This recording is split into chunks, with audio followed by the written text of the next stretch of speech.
Hi everyone, it's Rebecca, and today I'm going to talk a little bit about Renaissance mythology.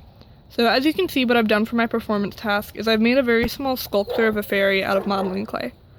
Fairies were very common in Renaissance mythology and art, most notably through Shakespeare plays, such as A Midsummer Night's Dream and Romeo and Juliet. So I've tried to give her a lot of classical Renaissance features. As you can see, her dress is very typical of the Renaissance. So it has a belt, a full skirt, high neckline, the laced-up bodice, and she also has this little ringlet, which was a typical hairstyle during the Renaissance. And the important thing about fairies during the Renaissance was that they were portrayed as being very human-like.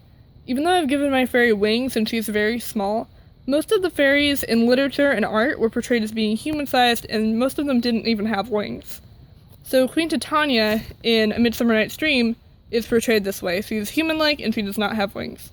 So this shows that even though the Renaissance thinkers were very still focused on classical mythology and things like that, they were also developing their own new humanist ideas and changing mythology to fit their new school of thought. So even though there was still a lot of classical aspects to fairies, there were still some lingering European folklore themes that were evident. So the first thing that I've done is I've given her a pointed ear, which would have been more common in European folklore, because even though fairies were very human-like, they also did have their own distinctive qualities. Fairies were also portrayed as being one with nature, so I've given her a flower crown, and I made her dress green, because new life and spring and nature and such.